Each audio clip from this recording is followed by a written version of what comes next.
I need not go into the political and social movements that saw the rise of the welfare states under labor or socialist parties in Western Europe, but they were part of the people awakening in the world at the time.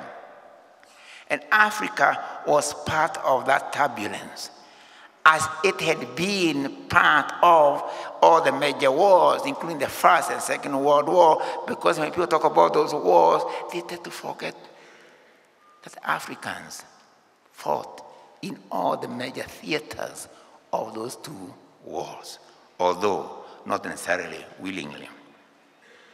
The Mau Mau War for Land and Freedom broke out in 1952, followed later by intense political agitation.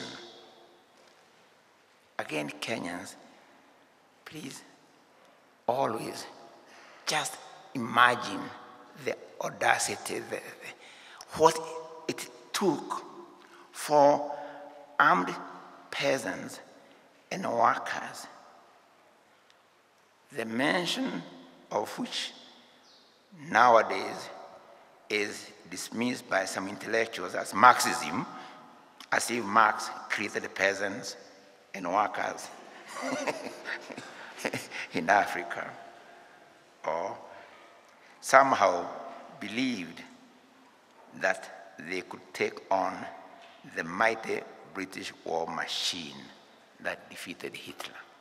Just sheer audacity should really fire our imagination, if nothing else. Driven by the same collective self-belief, everywhere Africans were marching in the street demanding Uhuru. And remember these marches at Makadara or at Kaloleni, at wherever, it was coming from collective self-belief. And we should always be asking ourselves whether we have retained that collective self-belief or where we may have lost it. In my view, and I've said this before, it was this energy for the masses that found its way into literature. In fact, Chinua Achebe cites the impact of this nationalist movement on the consciousness of the students of his generation in that famous essay named for Victoria, Queen of England. For, to paraphrase him, it compelled them to look critically at the depiction of Africa in colonial fiction, making them feel that they had a story to tell that could not be told by anybody else. Again, that particular sentiment. We have a story to tell that even our teachers, who are not then, could not tell for us. By the mid-60s, most of Africa had become independent. But certain things, however, were also becoming clear. Independence largely meant the Africanization and nationalization of colonial structures. It was clearest in the area of the army and the police. The colonial armies, and again, please remember this, the colonial armies that throughout the anti-colonial struggle, whether here or in Nigeria or wherever, those armies that had fought tooth and nail to crush that resistance, literally overnight became the national armies and the national colonial police force. Overnight. Those who had fought in the mountains against great odds now stood on the sideline to watch their previous adversaries holding the national flag and marching the streets with great fanfare.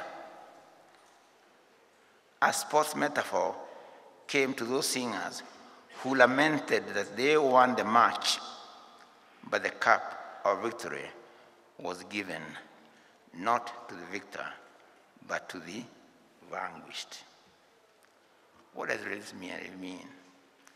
It was as if it was colonialism and not nationalism that had fought for independence. See, the armies which were fighting on the side of the colony were the ones who now held the flag, whether in Zaire, here, or wherever. And I'm only using that just as an example, because what happened in the case of the armed forces was replicated in the economic, political, and cultural sphere. There's one immediate and visible change, of course. Africans, or black people, were the ones now running the colonial pyramid structure, but now as a national norm. To describe the immediate post-colonial moment, the works of many writers began to voice this unease in different ways. In my case, you may recall the preface in my 1960 novel, A Grain of Wheat, in which I warned that the situation depicted therein, though fictional, was far too real, especially for the peasants and working people who saw all they fought for being put on one side. This was 1967. The writer had become the conscience of the new nations. There were consequences. There are always consequences. National euphoria became state fury against those that pointed holes in that euphoria.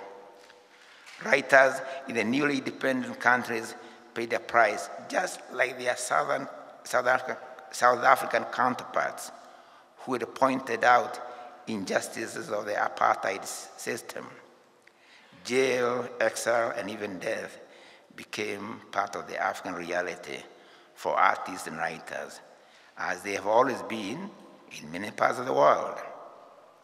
If I point to the case of Wole Soyinka, who was jailed for 3 years in the 60s, and years later, under the Abuja regime, sentenced to death in absentia, it's not only because he is the first black Nobel laureate from Africa, but he was there at the historic 1962 Makerere Conference.